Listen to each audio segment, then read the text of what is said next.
Bem-vindos ao evento Santidade Laical, promovido pelos cursos de Filosofia e Teologia e a Pastoral Universitária da Unicatólica de Quixadá. Este é o nosso segundo momento, né? A primeira noite do nosso evento, porque a primeira palestra foi na parte da manhã.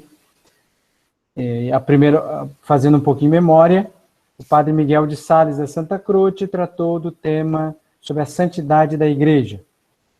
Porque antes de fazer vamos dizer assim, um trabalho específico sobre a santidade laical, nós tínhamos que entender a lógica, a compreensão que a Igreja tem do tema da santidade de modo geral. Agora nós vamos começar a mergulhar nesse tema específico.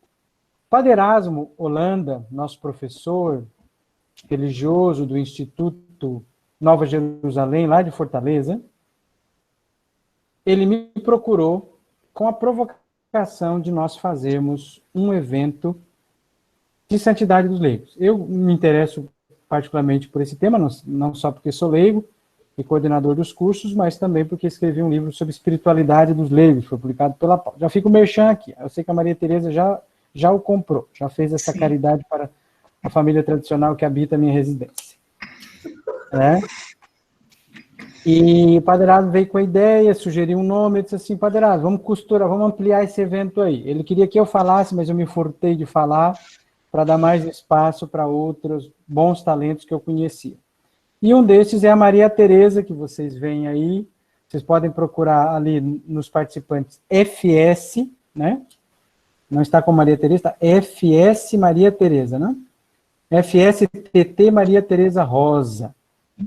Maria Tereza nós conhecemos num evento, um congresso internacional de teologia na PUC do Rio Grande do Sul, no qual eu fui dar uma conferência, e o padre Miguel de Sales também. E ela no final veio conversar comigo, falou das suas pesquisas, da sua especialização, me falou do casal Beltrame e Quattrochi, né?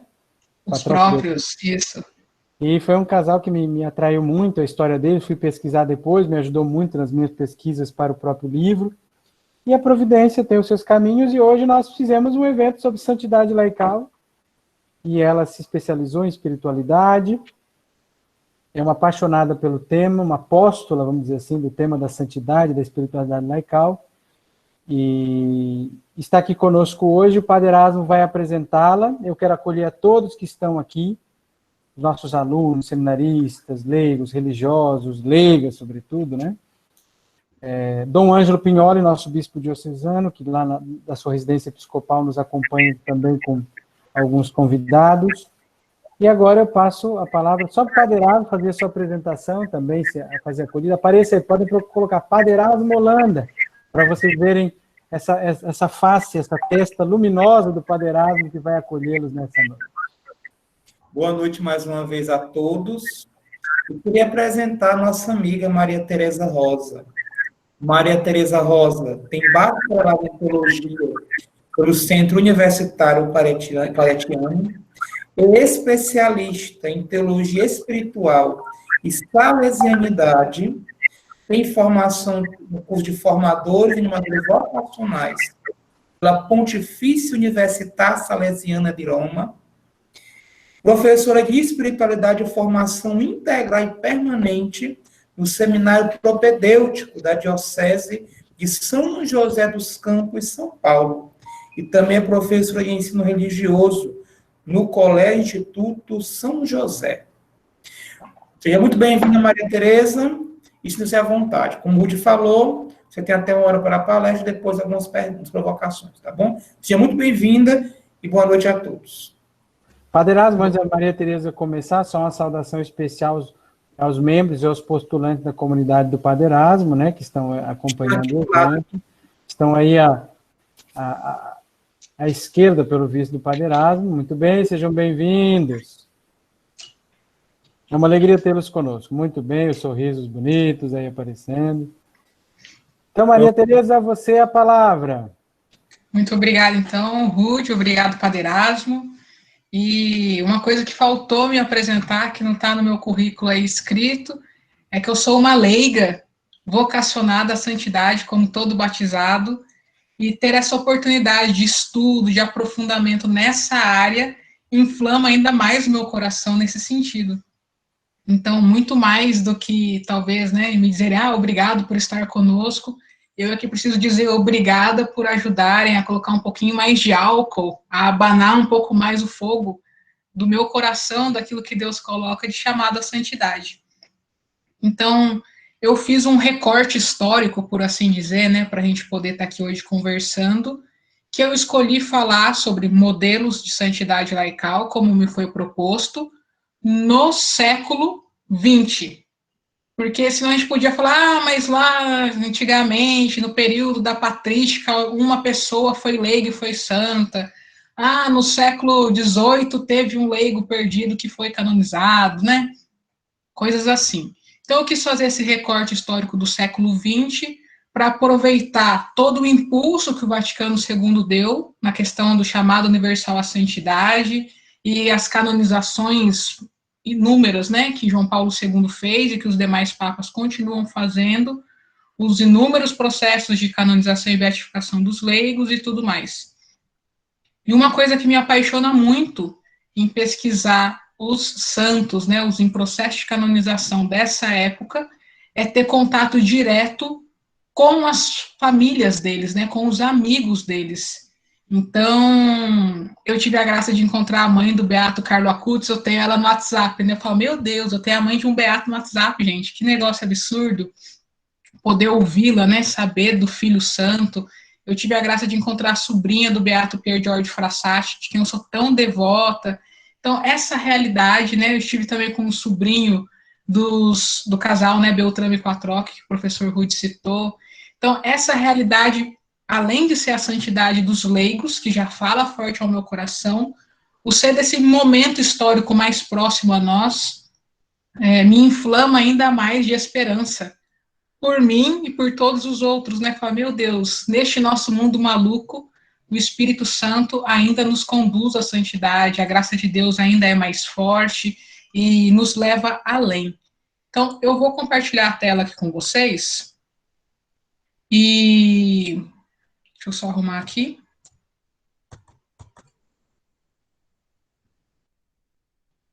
Daí eu não sei se vocês preferem que eu mantenha a tela sempre compartilhada ou se vocês conseguem me ver enquanto ela está compartilhada ou não. Vocês me veem? Pode compartilhar para a gente fazer o teste, acredito que sim. Vocês continuam me vendo ou só a tela? Vamos ver aqui. Deixa eu baixar aqui. Só está aparecendo, para mim, parece só a tela. Tá. Então, mas alguns estão te vendo na lateral. Tranquilo, porque eu estou gravando, deve aparecer só a tela. Tá, eu vou usar pouco slide, mas eu quis usar, né, já que são santos recentes, para a gente poder ver e ter algumas informações. Mas daí, quando não estiver usando os slides, eu paro de compartilhar, então. O ponto de partida que eu queria para nós não é de um leigo e nem é do século XX. É um bispo doutor da igreja do século XVII, Francisco de Sales, né, de quem eu sou muito devota também, e foi o tema da minha tese lá em Roma. E é interessante a gente notar que na Filoteia, que é o livro que ele escreveu para os leigos, que também é chamado de Introdução à Vida Devota, ele coloca como que um itinerário para que os leigos saiam do nada e consigam viver uma vida de santidade estando no mundo. Já no prefácio do livro ele fala isso. Vão dizer que o que eu estou querendo fazer aqui é muito difícil, mas eu sei e quero fazer isso mesmo. Ajudar quem está no mundo, o advogado, a mãe de família, a conseguir viver uma vida de devoção. E falam que esse trecho da Filoteia, logo aqui no início, que eu coloquei para vocês, seria meio que uma base ou algo que iluminou, inspirou a reflexão conciliar para depois fazerem as afirmações que fizeram na Lumen Gentium. Francisco de Sales, bispo doutor da igreja, escreveu: o Senhor ordenou às árvores que produzissem frutos, cada uma segundo a sua espécie. Ordenou do mesmo modo que todos os fiéis, que são plantas vivas de sua igreja, que fizessem frutos de piedade, cada um segundo o seu estado e vocação. Diversas são as regras que devem seguir as pessoas da sociedade, os operários, os plebeus, a mulher casada, a solteira e a viúva. A prática da devoção tem que atender à nossa saúde as nossas ocupações e deveres particulares. Francisco de Sales, ele exerceu o episcopado dele ali bem no auge da Contra-Reforma, sobretudo no ambiente calvinista. Ele foi o bispo de Genebra, mas de uma Genebra que era dominada pelo calvinismo e que ele não pôde nunca entrar a celebrar na catedral dele, que tinha sido dominada pelos calvinistas. Então, naquele contexto, qual era o entendimento católico no geral? Os santos são os religiosos e os sacerdotes, porque eles são separados do mundo para oferecerem-se somente a Deus. Eles não têm a carne fraca como os leigos, que se dão em casamento, têm filhos e ficam cuidando de dinheiro, das coisas do mundo. Então, quando alguém queria sentir que, sendo leigo, dava uma resposta mais generosa a Deus, podia ir além, em geral, essas pessoas eram os protestantes lá, os calvinistas, que, pelo acesso à palavra e pela vida que levavam, acreditavam que estariam vivendo o máximo daquilo que Deus chamava eles a viverem. Então, que a entrega total para os católicos não era possível se fossem leigos. Então, tinha essa mentalidade. E Francisco de Sales começou a trabalhar essa questão, não. O advogado, a mãe de família, aí fala, né, o operário, o plebeu, a mulher casada, a solteira e a viúva, todos são chamados a dar frutos de piedade, segundo o seu estado e a sua vocação. E depois ele continua falando, né, a verdadeira devoção, que no caso, nos escritos dele, sempre essa questão da verdadeira devoção, a vida devota, seria o mesmo que a gente está falando, a vida de santidade, pressupõe o amor de Deus, ou melhor, ela mesma é o mais perfeito amor a Deus. Se nos dá força e vigor para praticar o bem, assume o nome de caridade.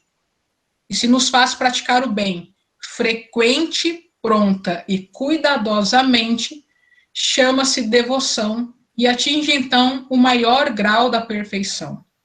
A caridade nos faz observar todos os mandamentos de Deus sem exceção. A devoção faz com que os observemos com toda a diligência e fervor possíveis.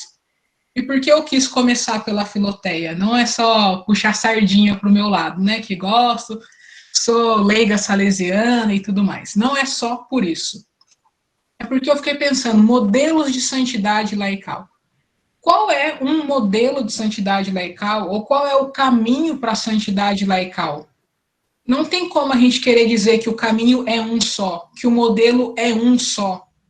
Porque a gente vai estar indo contra aquilo, inclusive, que o Papa Francisco falou, né, na carta dele sobre a santidade, de que cada santo é uma missão nesta terra.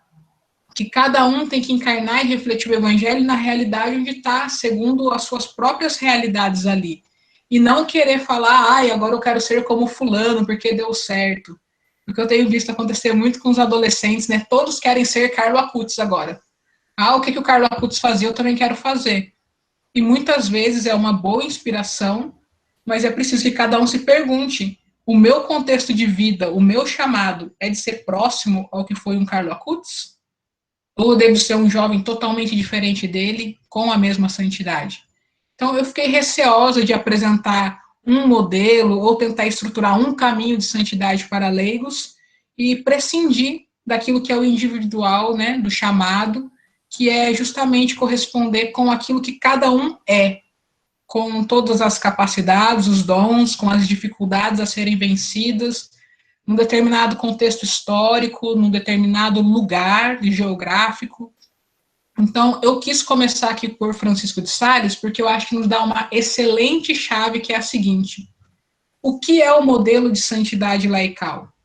É aquele que a pessoa, onde ela está, com tudo aquilo que ela tem e é, naquele momento específico, ela se coloca dessa forma a praticar o bem, frequente, pronta e cuidadosamente. Não é só a fulano é caridoso, fez o bem, deu esmola, cuidou dos doentes, vivia os sacramentos, esteve em estado de graça. Aqui a gente dá um passo além. É fazer o bem frequente, então não é perder tempo. É sempre que der, né? Pronta, não é deixando para depois. Não, eu até vou fazer isso, mas eu vou fazer depois, que agora não, é pronta. E não é fazer sempre e prontamente de qualquer jeito. é fazer cuidadosamente, é fazer com diligência e com fervor, ao máximo possível. Qual é a medida? A medida é o seu máximo naquele momento. Se o seu estado de saúde não permitir muito além, tudo bem, você tem que dar o seu melhor naquele estado de saúde. Se as ocupações de trabalho e apostolado são intensas e não sobra tempo para outras coisas, tudo bem. É aí no apostolado e no trabalho que você tem que viver isso.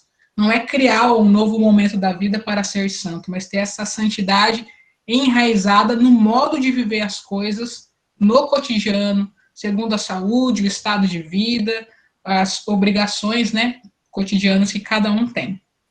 Então, partindo daí, eu acredito que a gente possa começar a ver alguns rostos, e aqui só está a confirmação do que a Lumen Gentium fala, né?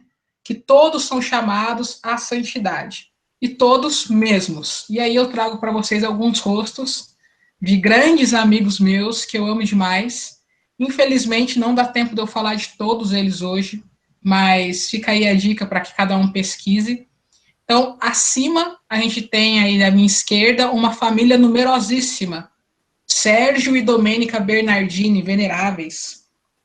E o que eu gosto muito é que a história deles, além de ter sido uma história muito sofrida, para vocês terem ideia, a Domênica é a segunda esposa do Sérgio, ele já tinha se casado, tinha tido acho que 3 filhos, e ele perdeu os pais, o irmão, a esposa e todos os filhos num curto período de alguns meses. E ficou sozinho no mundo. Daí ele se endividou, tendo que pagar o tanto de tratamento médico e funerais, que ele acabou indo para os Estados Unidos, ele é italiano, para tentar conseguir dinheiro. Chegou lá, viu que não era lá que Deus o queria, a vida dele não estava lá. Pegou o dinheiro, voltou para a Itália, pagou as dívidas e encontrou a Domênica e foram se casar. E no casamento deles, eles fizeram um propósito, né? Que na realidade tem 3 itens, que é o seguinte: fazer sempre a vontade de Deus, nunca duvidar do seu auxílio e dizer sim a todos os filhos que a divina providência quisesse confiar a eles. E como vocês podem ver, a foto aí é cheia de gente, né? Embora seja meio escura, mas dá para ver, eles tiveram 10 filhos, dos quais 8 quiseram seguir a vida religiosa, 2 eram homens e foram então para o seminário, 1 se tornou bispo de Esmirna, na Turquia. Então foi um filho deles. E o filho que foi padre não missionário, quando se viu diante de uma possibilidade missionária e foi falar com os pais, aí um adendo, né? As irmãs, né? 6 irmãs religiosas, também todas elas foram missionárias no Brasil, México, Filipinas, Austrália, pelo mundo inteiro. Então, realmente uma grande árvore missionária. E quando o filho, que não era missionário, comunicou aos pais a abertura de uma missão franciscana na África e que ele pensava em ir e aceitar, né, o convite dos superiores e tudo mais, a mãe relutou. A mãe falou: mas filho, seu pai já está tão idoso, você vai deixar a gente sozinho.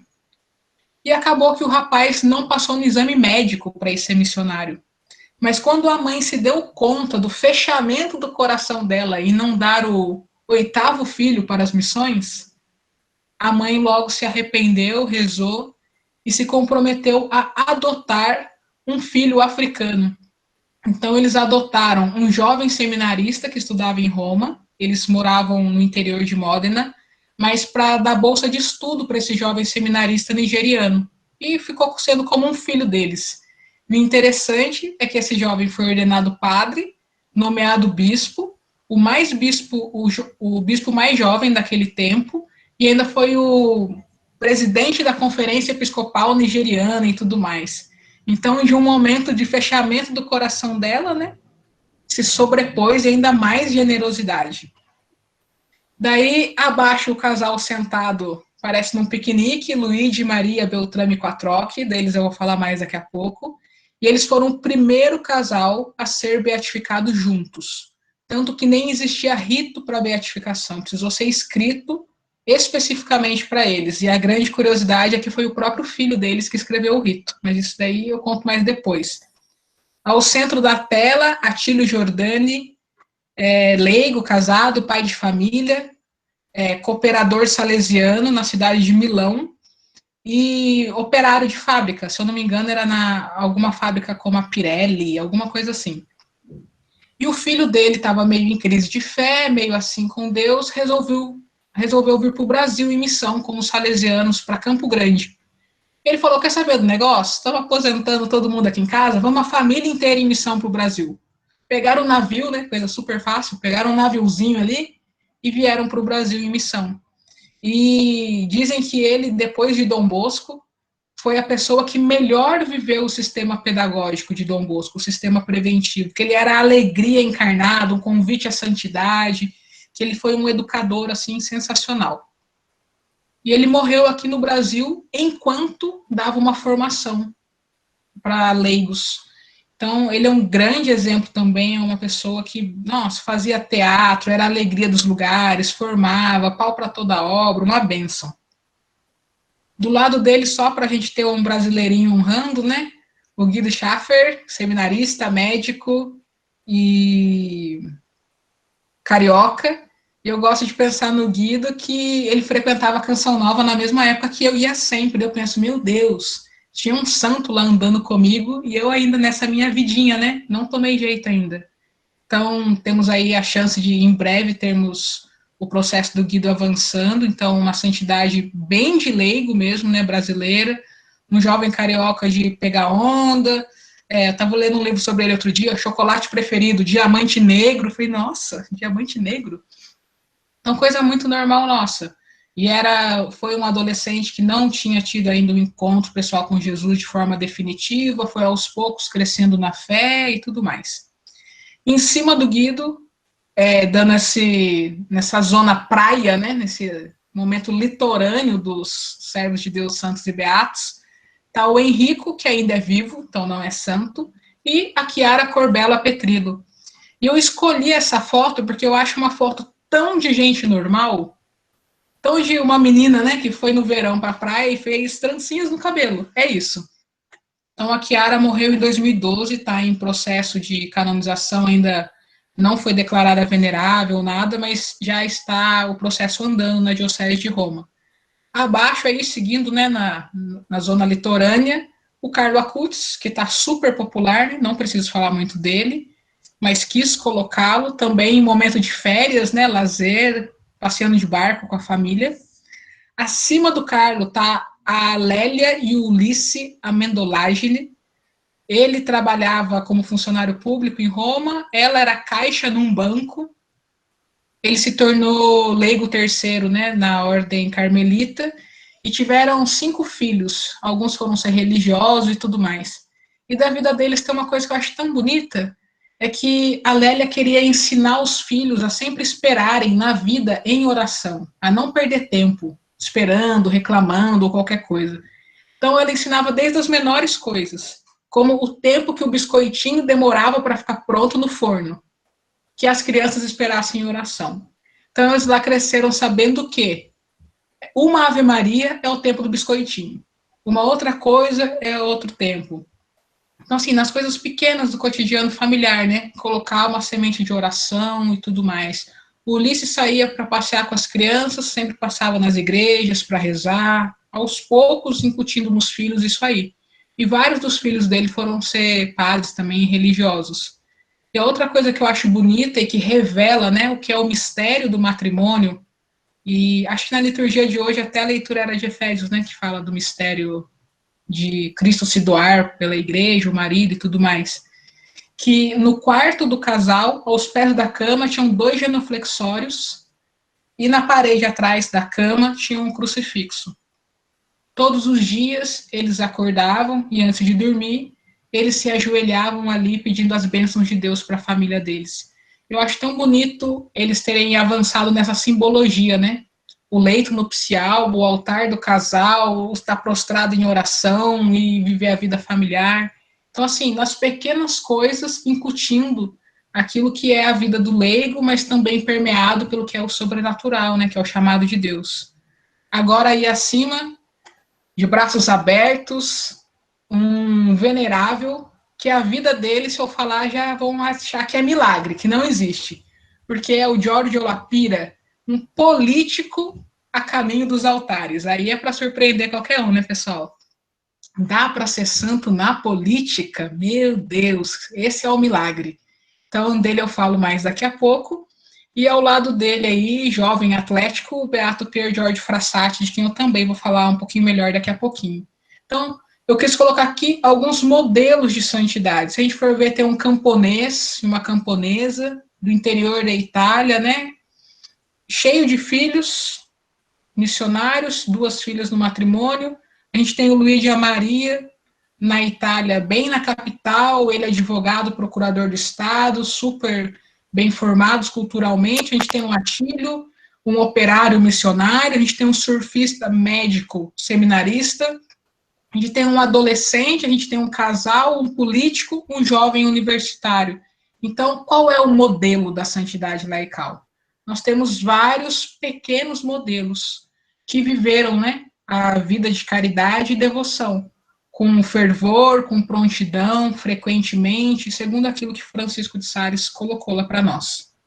Então, aí, algumas fotos, e eu coloquei o nome deles escritos na tela e a data abaixo, né, de vida de cada um, e onde tem o coraçãozinho é a data do casamento deles, que é o dia da memória litúrgica. Então, quando é que nós celebramos Luís e Maria? Nós celebramos dia 25 de novembro, porque foi o dia do casamento deles. Então, tem 3 fotos aí do casal, e a última foto no cantinho embaixo são os 4 filhos deles. Um religioso, uma religiosa, uma leiga e um sacerdote. Então, assim, da árvore Beltrame Quatró, que deu fruto de todo jeito, né? Então, rapidinho falar um pouquinho sobre eles, que é o seguinte. Maria tinha uma família que era um pouco anticlerical, vamos ver aí a data, né, que eles nasceram, finalzinho ali dos anos 1800, então cresceu no início do século XX, com toda a hostilidade que na Itália existia com relação à religião. O Luigi também não teve uma sólida formação cristã, católica, nada disso. Os dois eram de outras cidades, mas acabaram parando em Roma. Maria, porque o pai era militar e foi transferido para lá e lá ficaram. E o Luigi, por questão de estudo e tudo mais. Ele se formou advogado e ela se formou em contabilidade, embora ela detestasse. Mas ela fez o curso porque é onde tinha os melhores professores de línguas. Então ela falava muito bem também o inglês e o francês. Os dois foram muito mergulhados no ambiente cultural, intelectual. Então era, assim, de alto nível.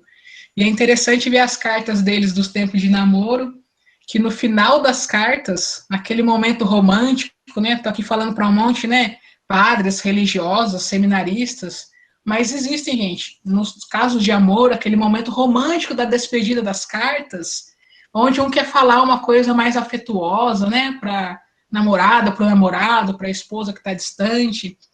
Então, nesses momentos de ter mais afeto demonstrado, no epistolário entre eles, as coisas estão escritas em inglês. Eles não escreviam em italiano para ficar meio que vulgar a coisa. A língua do amor deles era o inglês. Então tinha esse detalhe, os dois, pensar aí, né, no início dos anos 1900, sendo italianos, que até hoje os italianos não falam tanto inglês, eles falavam inglês, francês, outras línguas.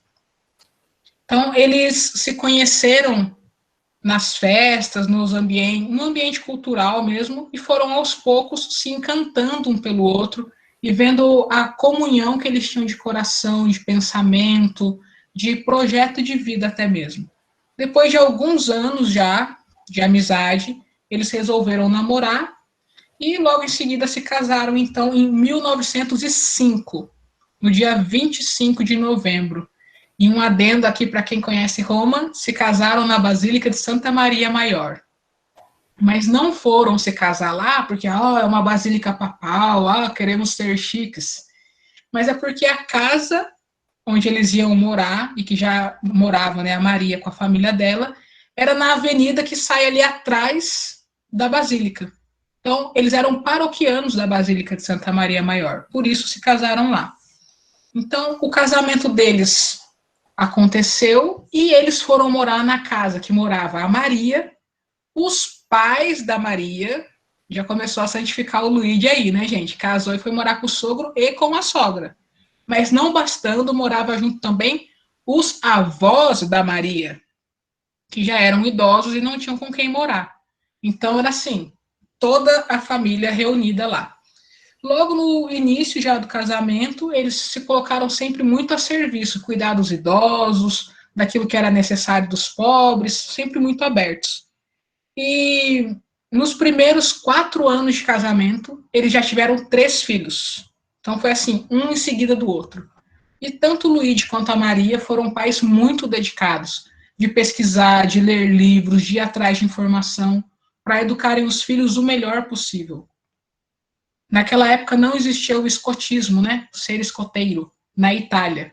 Foi o Luigi e a Maria que levaram os scouts para a Itália. E hoje lá é super usado ainda, né, na pastoral e tudo, porque eles perceberam que esse movimento que tinha começado na Inglaterra tinha muito a contribuir com a formação moral dos filhos deles. Então eles levaram o movimento para a Itália, o Luigi ia fundando, né, os centros dos escoteiros e os meninos o ajudando.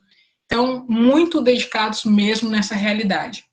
E na medida que o Luigi, que foi um homem muito de valores, né, justiça, verdade e tudo mais, foi se aprofundando nessa busca, ele foi percebendo que a resposta para os anseios do coração dele estavam na pessoa de Cristo, estavam na fé católica. Então, nessa integridade do coração dele, no buscar o melhor modo de educar os filhos, ele foi se encontrando com Deus e se comprometendo cada vez mais. Então, eles tinham como a grande missão da vida deles a educação dos filhos. Então, foram muito dedicados nisso, nos passeios, na educação em casa, no cuidado na escola. E uma grande sabedoria que eu acho que a Maria teve foi que, quando as crianças começavam a fazer birra, começavam a ficar chatinha, né, em casa, reclamando, mas de barriga cheia, o que ela fazia? Ela não brigava com os filhos. Ela levava os filhos para fazer caridade num hospital infantil, levar doces para as crianças doentes. Ela dizia que parecia mágica quase, porque eram os filhos dela terem contato com o que é sofrimento de verdade, que eles voltavam para casa, nossa, transformados pela caridade vivida. Então, tantas vezes, né, o que o pai e a mãe precisam é essa sabedoria do espírito, de conduzir o filho naquilo que a Maria falava, a olhar sempre do teto para cima. A gente tem que buscar as coisas do alto na nossa família, na educação dos filhos. Não ficar aqui só administrando do jeito que dá. Então, isso é algo que ela falava muito. A gente tem que olhar do teto para cima, do teto para cima. A 4ª gravidez foi de risco, 1% de chance apenas de sobrevivência da mãe e do bebê, mas eles de primeira já falaram, a gente não tem outra opção, porque para nós a vida é dom de Deus e o que Deus quiser será feito. E contra toda a expectativa médica, nasceu a 4ª filha, a Henriqueta, que permaneceu leiga até o fim, tinha uma saúde um pouco debilitada, não muito, mas se consagrou a Deus na vivência do 4º mandamento. Isso eu achei muito lindo, porque ela quis estar com os pais durante toda a vida deles, a servi-los. Então ela se consagrou no 4º mandamento. A casa deles em Roma era tida como a Betânia de Roma, porque refugiados judeus, época da Segunda Guerra, encontravam abrigo lá e apoio para que conseguissem fugir dos nazistas, mesmo com o quartel-general dos nazistas sendo vizinho de muro, assim, do prédio onde eles moram. Eu estive lá na casa deles, né, olhei na janela, daí o Francesco, né, que é o sobrinho deles, falou, tá vendo esse pátio aqui embaixo? Então, aí era o lugar dos nazistas. E aqui eles acolhiam os judeus. Eles acolhiam crianças doentes, mesmo sendo doença contagiosa, todo tipo de pobres, religiosos e padres em crise ou que precisavam passar por Roma, todo mundo era bem acolhido lá. Na época da guerra, a Maria e a Henriqueta foram ajudar na Cruz Vermelha, fazer curso de enfermagem, ser motorista de ambulância, para poder se colocar a serviço.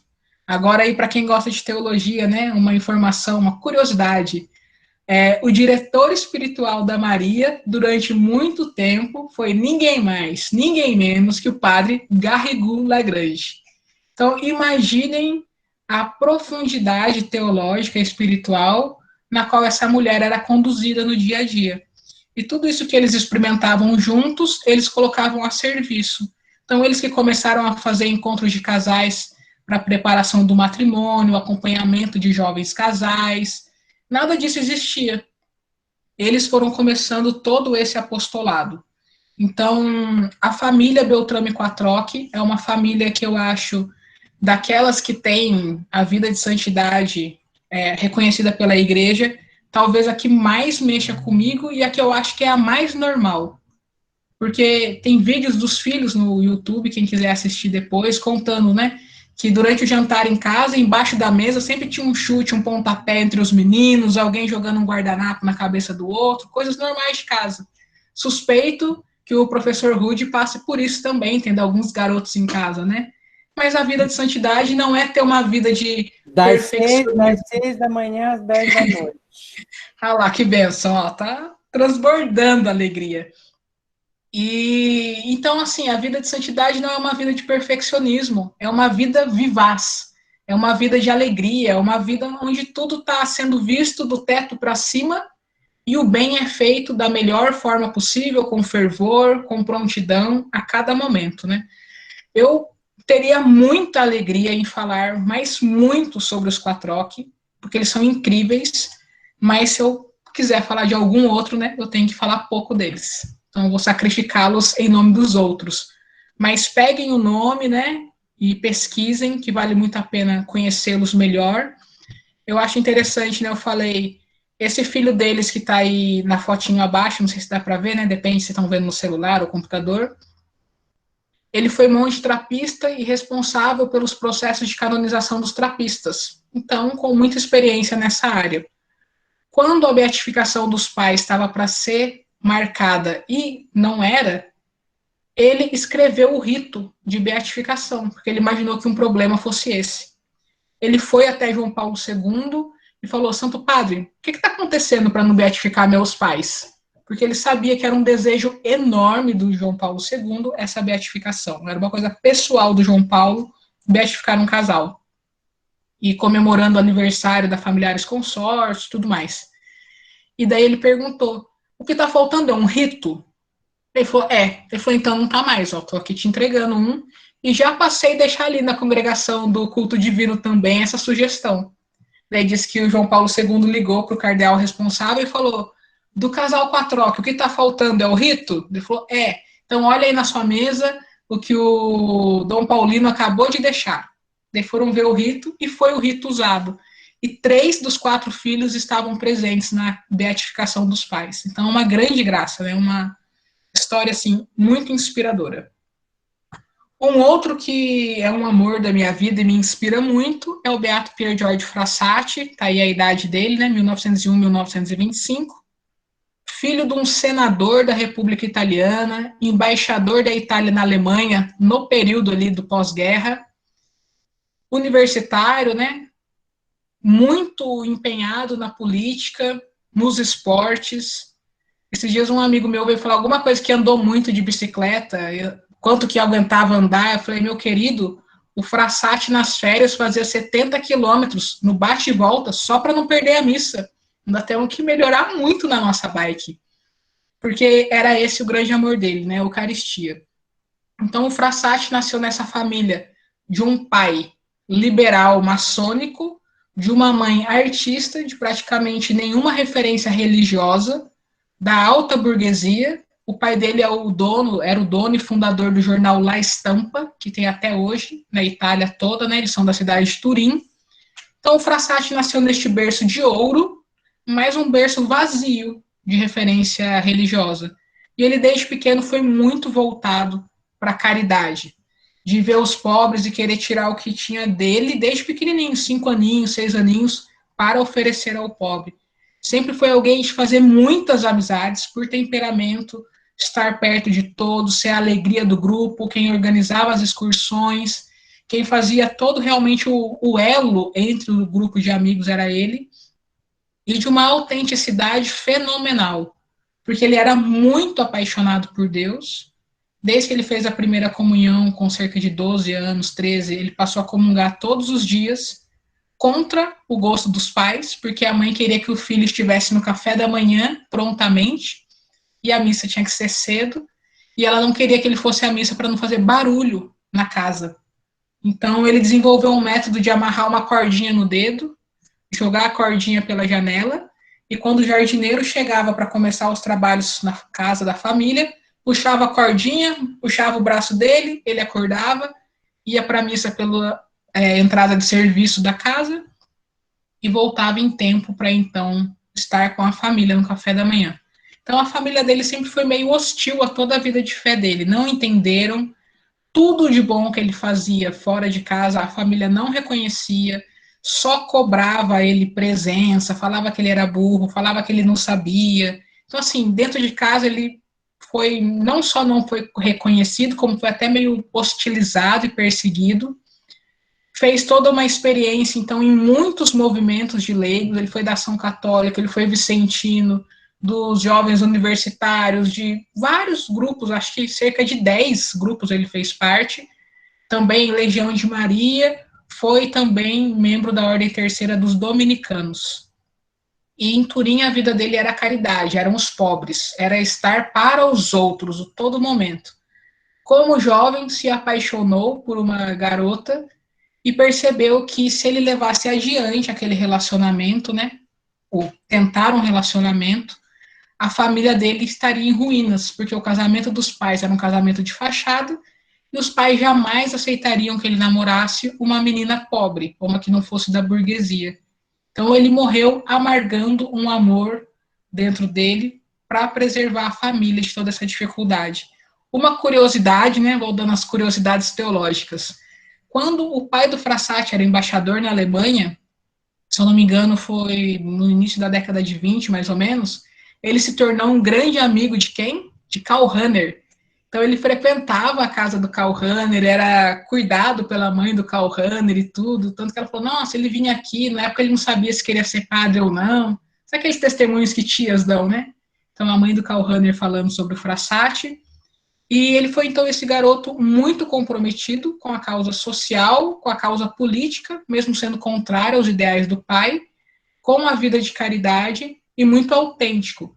Então, para ele marcar as expedições às montanhas para fazer escalada, praticar esporte com os amigos, ele marcava de pegar o trem depois da missa. Se ele ia passar o final de semana ou a semana de férias num lugar, né, para poder esquiar, para poder subir a montanha, antes ele procurava saber se tinha uma paróquia próxima onde ele pudesse manter a missa diária. Se acontecia dele viajar com os amigos da universidade e ficar em dormitório comum, tem relatos de amigos que contam que ele, como uma criancinha, se ajoelhava aos pés da cama antes de dormir e recitava o rosário diariamente, independente do entorno dele. Então foi alguém muito autêntico mesmo. E ele morreu jovem porque ele pegou poliomielite de um pobre que ele foi visitar. E teve a má sorte de ficar doente quando a avó dele estava moribunda já no quarto ao lado na casa. Então toda a família só estava ligando para a avó. E ele foi tendo a paralisia da poliomielite subindo, né, pelos membros dele, pela perna, parando de andar, sentindo dificuldade, passando muito mal. E a família, ó, nem ligando. Deixa ele lá, tá dormindo. Apesar que nunca era isso, né, o comportamento dele. E só no penúltimo dia de vida dele, praticamente, depois da avó ter morrido, é que a mãe e a irmã se deram conta que ele já estava sem conseguir andar. E daí foram chamar o médico, e o médico falou, olha, o remédio só tem em Paris.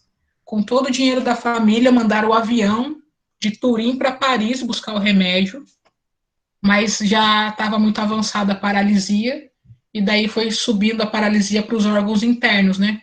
Daí chegou pulmão, coração, e ele morreu. E ele morreu sem que a família soubesse quem ele era. E a família começou a descobrir quem ele era no funeral dele, porque publicaram no jornal do pai, né? Morreu o herdeiro, e a foto dele. E daí o funeral dele lotou de gente, tem fotos na internet para quem tiver curiosidade de ver. E eram pessoas pobres que falaram, meu Deus, o nosso amigo era rico. E eram os ricos se perguntando, como assim tantos pobres? Então, viveu em odor de santidade, mas sem o reconhecimento da família. E é um grande exemplo, então, para jovens, para atletas, para universitários, para a vida realmente de juventude. O Jorge Lapira, nosso político, e o interessantíssimo dele, eu acho, é que ele foi criado a partir dos 10 anos por um tio maçom anticlerical. Com 16 anos de idade, ele foi chamado para falar num ciclo, né, de reflexão que era católico. Ele falou: eu só vou falar aí se vocês tirarem o crucifixo da parede. 2 anos e meio depois, mais ou menos, ele começou a ter contato com um padre que foi introduzindo nele a fé católica, a ponto dele ser hoje o nosso venerável. Ele foi advogado, professor de direito romano, e ele, nesse caminho, né, de reflexão, aprofundamento da filosofia e tudo mais, foi crescendo na vida acadêmica, e pela área que ele estava, aos poucos ele foi sendo levado também para a política. Com 20 anos de idade, ele fez uma grande experiência com Deus na Páscoa e se tornou um cristão, um católico de verdade. Com 24, ele se consagrou celibatário no Instituto Secular, e depois ele foi também leigo dominicano. E ele viveu 10 anos da vida dele dentro do convento dominicano, tinha lá a cela dele, a cela 6, no convento de São Marco, em Firenze. Então, uma vida de muita pobreza, de muita abnegação. E nesse contexto todo, ele foi nomeado deputado para escrever a Constituição italiana. Então, na Constituição italiana tem alguns artigos, sobretudo sobre a dignidade humana, sobre a liberdade, sobre o trabalho, que saíram da mente do Lapira. Depois, vou resumir muito, né, sobre ele. Ele foi 3 vezes prefeito de Firenze, né, Florença, e não foi em seguida. Ele foi uma vez, foi reeleito, foi ser deputado, ficou sendo professor, foi eleito de novo prefeito, foi ser deputado, foi subsecretário, seria isso, acho, no Brasil, né, do Ministério do Trabalho. Então, ele teve muito envolvimento político. Ele foi negociar a paz no mundo, né, na época da Guerra do Vietnã, e ele estava com toda a tratativa pronta e aprovada, só que daí a mídia americana divulgou as coisas antes, e o chefe vietnamita voltou atrás, e demorou mais 10 anos para a paz ser realmente, né, promulgada lá, e nos termos que o Lapira já tinha escrito. E uma história dele que eu achei muito interessante foi que ele fez um convênio, né, uma reunião de prefeitos do mundo todo em Firenze, pela paz. Era para que assinassem um tratado de paz. E foi o prefeito de Pequim, o prefeito de Moscou, entre outros, que não atravessavam por nada, né, para o lado do Ocidente. Então foram muito bem tratados, tiveram todo o encontro, e no final ele falou: gente, o nosso encontro a gente vai terminar na missa, porque hoje é domingo, a gente termina diante de Deus. E daí ele sempre levava, então, as pessoas que participavam com ele para a missa e para pedir a bênção do cardeal arcebispo no final. Daí ele deu o recado, né, pro comunista lá de Moscou, para o de Pequim: olha, para o bispo, se você crer, você pede a bênção. Se você não crê, você não pede a bênção do bispo, mas de alguém mais novo, de alguém mais velho. Então, entra na fila para pedir a bênção. E tiraram a foto e colocaram em todos os jornais do prefeito de Moscou pedindo a bênção do cardeal. Então, imagine o que deu, né? E daí teve o convite de retribuir a visita. O prefeito de Moscou falou: venha me visitar para a gente continuar conversando. Depois de um tempo ele foi fazer isso, mas os relatos são de que ele encarou aquilo como uma viagem missionária. Ele mandou carta para todos os mosteiros de clausura praticamente do mundo, pedindo orações. Antes ele foi viajar para Fátima, lotou a mala dele de imagens de Nossa Senhora de Fátima, Rússia. Liguem as coisas, né? E foi em missão com a mala cheia. Chegou lá, era o dia 15 de agosto, né? O motorista dele falou: já vou te levar para fazer isso. Ele falou: não, senhor, hoje é 15 de agosto, é dia da Anunciação. Eu preciso, em primeiro lugar, ir numa igreja católica para rezar. Hoje é um dia santo. Amanhã é domingo, eu vou me recolher para estar na missa e não marco compromissos políticos. Na segunda-feira de manhã, você pode manter a minha agenda. E daí, na segunda-feira, ele chegou na reunião para tratativas políticas, mas começou pregando o evangelho. Gente, se nós não tivermos a visão de Cristo ressuscitado, encarnado na nossa história, nada daquilo que é a nossa conversa política vai chegar onde deve estar. Tudo vai ser utopia, tudo vai ser passageiro, porque nós precisamos ter Cristo como centro da história para que as coisas então funcionem. Então ele era este homem de profunda oração, de fé na oração, né, pedindo tanta intercessão, e de tanta ousadia no meio político. E imagine, né, um homem que foi 3 vezes prefeito, foi 2 vezes deputado, e uma vez sendo na Constituinte e subsecretário do Trabalho. Quando morreu, foi aclamado como santo. Então, realmente, tem uma grande santidade de vida aí. Parece missão impossível a santidade na política, mas o Lapira nos mostra que não. E, por último, eu quero falar rapidinho da Chiara. Ela morreu em 2012, ela ainda é serva de Deus, né, o processo dela começou recentemente, por causa dos prazos, né, eclesiásticos, canônicos e tudo mais. E tem uma coisa da Chiara que me constrange profundamente, que ela viveu em santidade. Ela se casou com o Henrico, que é esse que está aí com ela nas fotos, teve uma primeira gravidez de uma criancinha anencéfala, Maria Grácia Letícia. E ela diz que levou a gravidez normalmente e que as pessoas chegavam e perguntavam, né, é menino ou é menina? Daí, quando ainda não sabia bem, ou quando estava, né, falava, menina, mas isso não é o importante, né, o importante é que venha com saúde. E ela já sabia o diagnóstico da filha ter anencefalia, e ela disse que só sorria. E depois ela fala, as pessoas não estão acostumadas a ligar a felicidade ao sofrimento, acham que as coisas são antagônicas, mas em Deus essas coisas não são antagônicas. Tiveram a Maria Grácia Letícia, que viveu cerca de meia hora, o suficiente para ser amada e batizada. Depois desse momento, eles viajaram em muitas paróquias da região de Roma, testemunhando, né, em favor da vida e tudo mais. E alguns meses depois ela ficou grávida de novo, dessa vez do Davide Giovanni. E ele, no exame, foi constatado que ele tinha má formação nos membros e órgãos vitais internos, ou seja, também morreria nas primeiras horas de vida no máximo. E mais uma vez, ela e o Henrico levaram a gestação até o fim com o maior amor do mundo. O David nasceu, foi batizado, morreu em poucos minutos. E depois eles tiveram um filhinho que está aí, né, sendo abençoado pelo Papa Bento XVI. Não só os filhos do professor Rude tiveram essa bênção, né, de estar com o Bento XVI, o Francesquinho aí também. E assim que ela perdeu o David, né, o segundo filho morto ali, depois de uma gestação completa, ela escreveu o seguinte, e é o que eu quero partilhar com vocês, o grau da santidade desta jovem, né, de pouquíssima idade, de tanta experiência de vida. Espero que já entre aí nas queridinhas do Padre Erasmo, né, por esse escrito dela, que tão cheio de vida, e de vida em Deus, né. Quem é Davi? Ela escreveu. Um pequenino que recebeu de Deus uma tarefa tão importante, a de abater os grandes Golias que estão dentro de nós, abater nosso poder paterno de decidir sobre ele e no lugar dele, que nos demonstrou que ele crescia e era assim porque Deus queria e precisava que fosse assim.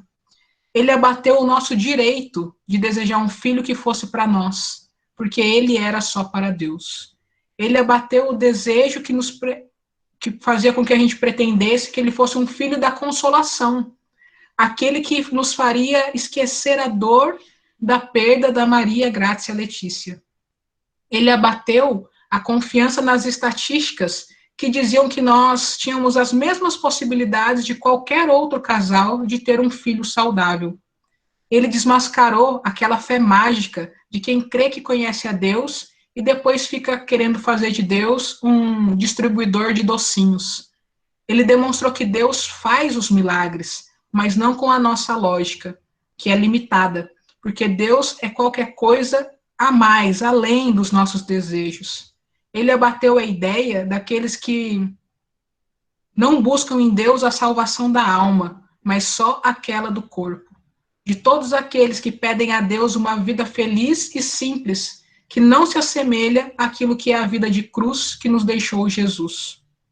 Davi, assim tão pequenininho, foi lançado com força contra os nossos ídolos e fez gritar com força na cara daqueles que não queriam ver. ele fez eles correrem fugindo, buscando refúgio, para não reconhecerem que tinham sido vencidos. Eu, ao invés, agradeço a Deus por ter sido vencida pelo pequeno Davi. Agradeço a Deus que o Golias que estava dentro de mim agora é finalmente morto, graças a Davi. Ninguém conseguiu me convencer que aquilo que estava acontecendo era uma desgraça, que derivava do fato de que a gente tinha se afastado de Deus, talvez ainda que inconscientemente. Agradeço a Deus, porque o meu Golias é finalmente morto, e os meus olhos são livres para olhar além, e seguir a Deus sem ter medo de ser aquilo que eu sou. Serva de Deus, Chiara Corbella Petrilo. Então, assim, eu quero encerrar aqui com vocês, pessoal. Eu não sei se deu para terem bastante ideia de um modelo, vários modelos, se era parecido com isso a intenção, o desejo de vocês e tudo mais.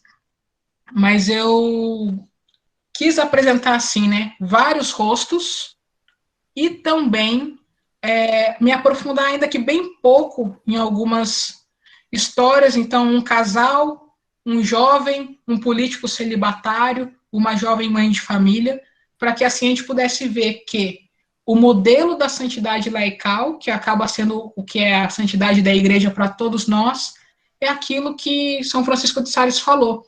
Onde a gente está, na família, na política, nos estudos, no campo, viver a caridade em perfeição, né?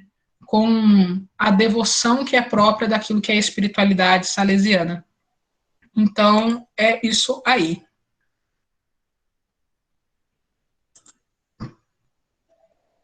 Maria Tereza, eu posso garantir que, para mim, como leigo, como pai, é muito comovente, de coração sincero, ouvir tantos testemunhos tão bonitos e você fala com tanta propriedade. Eu acho que isso é um carisma belíssimo, né? Que o nosso tempo precisa.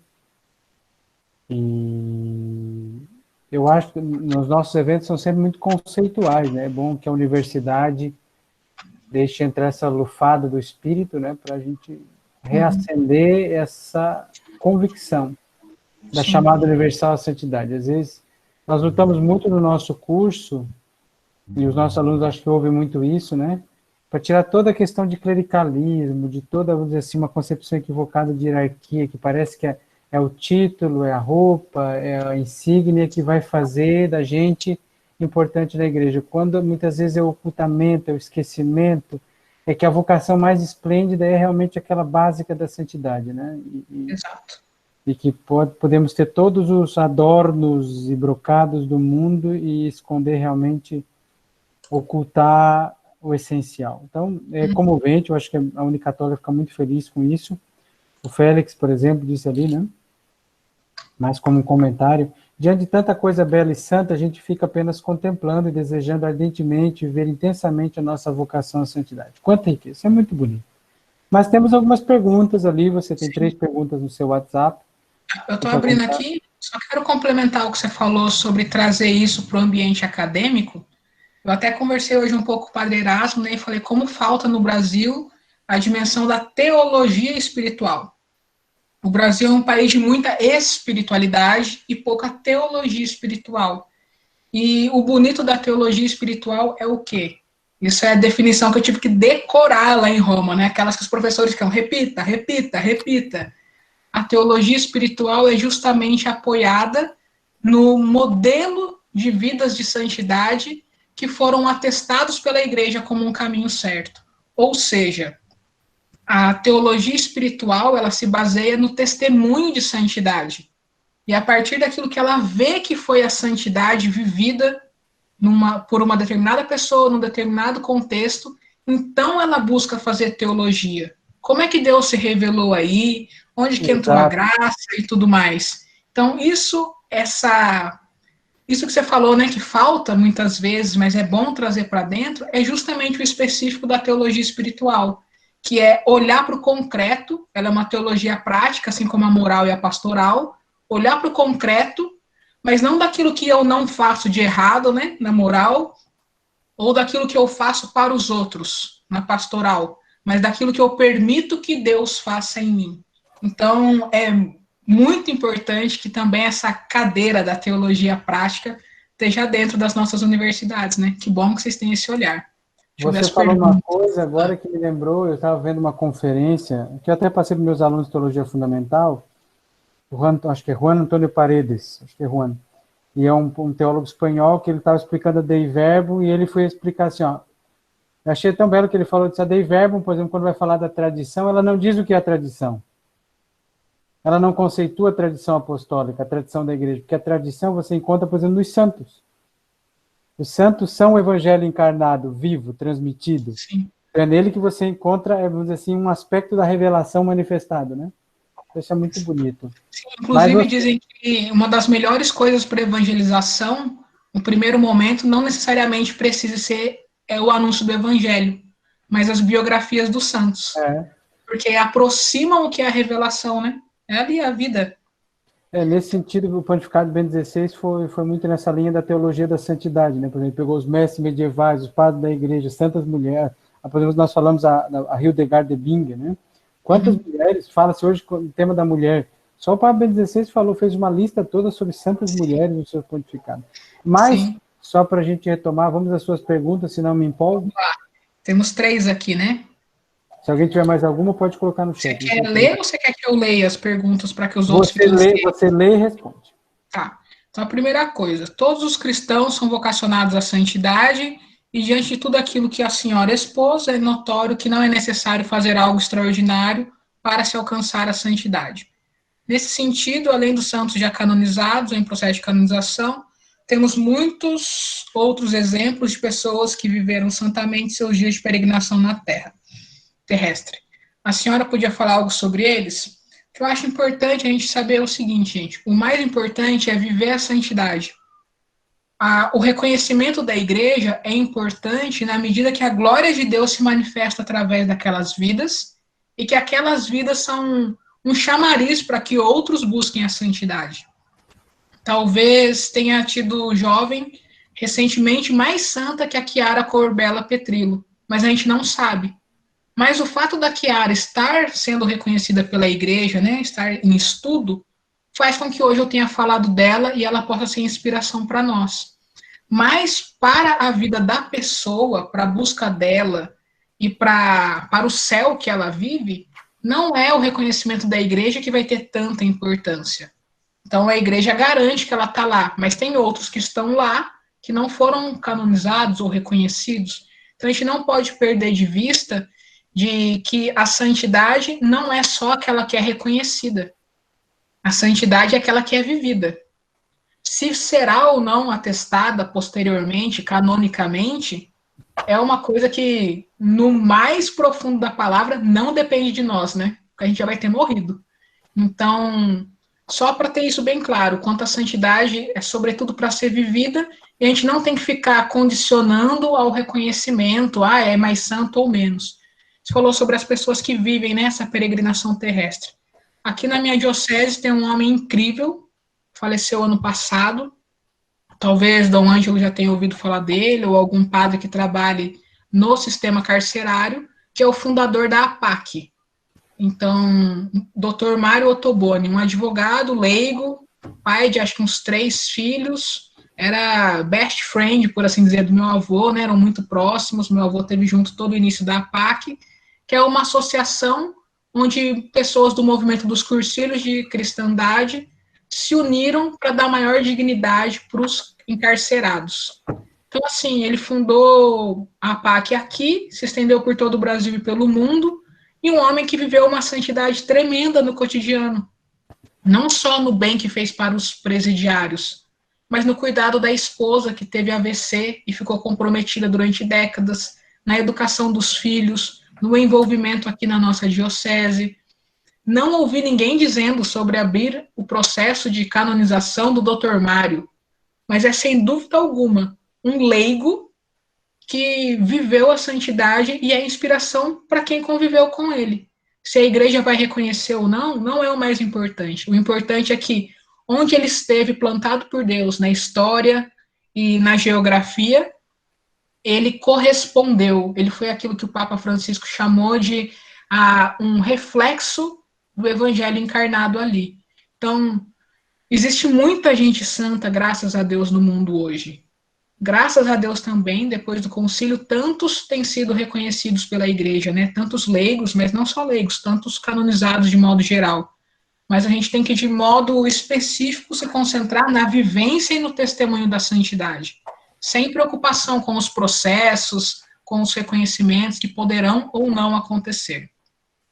Se eu não tiver respondido o suficiente, comentem que depois eu volto. Segunda pergunta. Sem dúvidas, a conferência de hoje suscita em nós o desejo de buscar fortalecer os leigos e as famílias e perceber o quanto eles são santos sendo normais. Como aplicar tais exemplos na pastoral? Eu acho que tem duas coisas que movem a pastoral. A primeira delas é a coerência de quem conduz a coisa. Se alguém for falar de santidade, mas for alguém de vida dupla, se for alguém morno, né, naquilo que é a palavra bíblica, qualquer discurso a respeito da santidade não terá fecundidade. Porque a pastoral precisa de autenticidade, é na verdade que o Espírito suscita as coisas. Então, a primeira coisa é, quem for fazer a proposta da santidade, estar de fato convicto disso e comprometido com essa realidade. Então, a primeira coisa. E um outro modo de aplicar isso na pastoral é contar história, gente. A gente tem que ser contador de história. E eu tenho tentado fazer meio que esse apostolado. Onde eu vou falar o que tema for, tem um santo, tem um jovem, tem um beato, tem um servo de Deus, tem um casal, tem uma família, e falando. Porque é no falar que as pessoas vão se convencer de que a proposta é vivenciável, que é possível que aquilo seja encarnado também por ela. Porque se Luís e Maria viveram, por que meus pais não podem viver? Eu digo meus pais porque eu sou celibatária, né? Então não vou falar eu viver. Mas se o Giorgio Lapira fez tudo o que fez como celibatário, por que eu não? Cadê a generosidade do meu coração em corresponder? Então, os exemplos, na medida que eles são contados, a gente não precisa querer ficar fazendo deles um ensinamento. Vejam aqui, gente, eu não fiz uma teologia espiritual apontando os caminhos da espiritualidade de cada um, onde a graça de Deus alcançou. Eu só contei histórias. E contei rapidinho, sem muitos detalhes. Mas é a vida que fala. Então, na pastoral, não tem nada melhor do que ser autêntico, ser coerente na proposta que faz e contar história, promover esse tipo de reflexão a partir do que é história. E aos poucos os leigos, no serviço pastoral, nas paróquias, nas comunidades, vão sendo iluminados, vão se comprometendo mais. Eu tenho um podcast e fiz um episódio sobre os quatroque. Um casal de noivos na paróquia dos meus pais, que é outra cidade, ouviu e estavam preparando o casamento, imprimiram um quadro de Maria e Luigi para fazer parte da decoração da casa nova. O noivo fez surpresa, uma medalhinha dos quatroque para ser o entremeio do terço da noiva dele.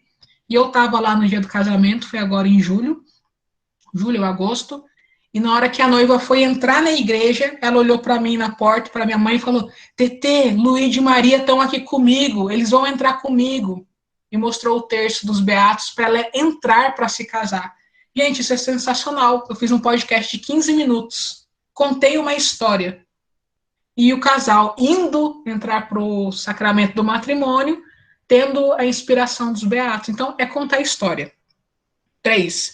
Quais os desafios pastorais de levar esses exemplos para a juventude de hoje? Olha, talvez eu dê a resposta mais inesperada. É nenhum desafio. Se a gente for autêntico e a gente contar as histórias, os jovens são os que mais estão ansiando pelas altas medidas da santidade, por uma vida que vale a pena, por coisas que tenham sentido. Então, basta ver, gente, como esse Carlo Acutis ficou popularíssimo agora. Um moleque de 15 anos, era só isso que ele era, que viveu a santidade. E o quanto ele tem sido exemplo, tem sido um fenômeno entre os adolescentes e jovens de maneira especial. Então, na pastoral com os jovens, vale o que eu disse para a aplicação pastoral no geral, com a facilidade e que os jovens estão num momento da vida que eles buscam referenciais. Eles querem a alta medida. Eles querem desafio para a vida deles. Eles querem direção para um projeto de vida. Esse é o melhor momento para apresentar a santidade e os exemplos, os modelos de santidade. Se eu não me engano, desde 2011, 2012, eu comecei a falar de santos jovens para jovens. Teve uma época que minha agenda era quase só isso, falando deles sempre, porque os jovens têm sede e querem isso mais que tudo. Então, eu não vejo como um desafio negativo, assim, ai meu Deus, que difícil vai ser. Pelo contrário, comece a fazer e você vai ver que o desafio vai ser viver a santidade. Os jovens vão ter as quedas, as dificuldades, os conflitos, mas o da nossa parte em apresentar não é desafio nenhum, talvez seja o que eles melhor vão acolher. A quarta, a partir de tantos exemplos fervorosos de santidade tão simples e acessível, como encarar uma certa desvalorização da busca e vivência da santidade entre os católicos, não sendo um católico que desvaloriza a busca e a vivência da santidade. É o que de melhor a gente pode fazer. Se a gente pegar para ver, né, na história da igreja, as grandes reformas surgiram do agir de santidade. Então, Francisco e Domingos, Teresa, se a gente for vendo sempre a história, Deus suscita os monges de Cluny, não é mesmo, naquele momento, quanto de santidade plantaram na sociedade. Então, a santidade não é algo a ser somente, e é o que ela menos deve ser, motivo de reflexão teológica, de argumentação. A santidade tem que ser a meta e a prática da vida cristã. Se nós formos santos, pouco vai adiantar a nossa teologia perto do que fará a nossa santidade. Então, a teologia adianta muito, e que os santos teólogos me confirmem e não fiquem chateados comigo, mas o valor maior não é a teologia, o maior valor é a santidade de vida. Santo Tomás é grande porque ele é um grande santo, e na santidade da vida dele, da intimidade dele com Deus, de abrir o sacrário, botar a cabeça dentro, de se fazer humilde no acolher a graça de Deus, ele se tornou um grande teólogo. Então, a meta da nossa vida e tudo mais tem que ser a nossa santidade pessoal. E a santidade de cada um sendo buscada, ela vai irradiar e vai contagiando as pessoas próximas. As pessoas hoje têm sede de algo que elas desconhecem. Muita gente hoje vive a perda do sentido da vida e se prende em coisas tão mesquinhas. É preciso que a gente faça como Beato Pier Giorgio Frassati, né? E diga, gente, a vida não é daqui, é verso l'alto, é na direção do alto. Ou como a Beata Maria Beltrame Quattrochi, a gente tem que olhar a realidade do teto para cima. E quando a gente começa a colocar as pessoas a viver, né? Verso l'alto e do teto para cima, quem estava como uma galinha ciscando no chão, fala, nossa, mas tem vida para além do chão? Nossa, tem coisa para além do teto? Dá para eu ir verso l'alto? Então eu também quero. Então, o melhor não é que a gente se restrinja a ter um discurso, uma teologia da santidade, mas é que a certeza que a teologia nos dá de que a santidade é o nosso chamado, seja a motivação da nossa vivência. E a nossa vivência é o que vai contagiar não só os católicos, até quem não é católico, pela nossa busca de santidade. Acho que respondi tudo que eu tinha aqui, né? Não sei se faltou algo. Deixa eu ver outro lugar aqui. Não, eu acho que não, Maria Teresa. Não, acho que não. Tem uma frase, né, que eu não sei de quem é exatamente, que diz que quando o teólogo sobe a montanha, né, ele chega lá em cima e descobre que o santo já estava lá. Então, eu acho que são esses os... Tem comentários ali belíssimos no chat, agradecendo. Deixa eu ver. E eu só vou deixar o Alisson dar um aviso paroquial e depois a gente faz as despedidas. O Alisson, algum comentário? O Alisson é o nosso coordenador do centro acadêmico. Algum aviso, alguma coisa? Boa noite a todos. Não, eu já coloquei lá no chat já todas as indicações, tanto para aqueles que eu não consegui identificar a presença, como também aqueles que eu percebi que são novatos na nossa conferência, e se eles quiserem a certificação, entre em contato comigo pelo e-mail. Só um alerta até em termos práticos. Aqueles que vieram pela primeira vez hoje, para receber o certificado, tem que participar das duas próximas, porque nós vamos dar pelo menos 75% de participação, tá? Porque nós não conseguimos é muito trabalhoso ficar picando um evento de 4 conferências e ficar fazendo certificados individuais. No semestre passado, nós tivemos 21 conferências, então era outra coisa. Foram muitas. Nesses são coisas mais compactas, então, você que chegou hoje pela primeira vez, para receber certificado, tem que participar das 2 próximas, e se certificar também no chat, que o Alisson fez a sua chamada. Se ele tem alguma dúvida, ele pergunta, ele nos dá essa assistência. O Alisson, muito obrigado mais uma vez. Centro Acadêmico aí, Dom Ângelo Pignoli, sempre ajudando o curso a crescer. Então, Padeirado, quer falar alguma coisa? Não sei se está por ali ainda. Muito bem. Padre? Pronto, estou aqui. Quer falar alguma coisa? Sim, quero agradecer a Maria Tereza, muito obrigado por hoje à noite, Maria Tereza, foi uma noite sensacional, né?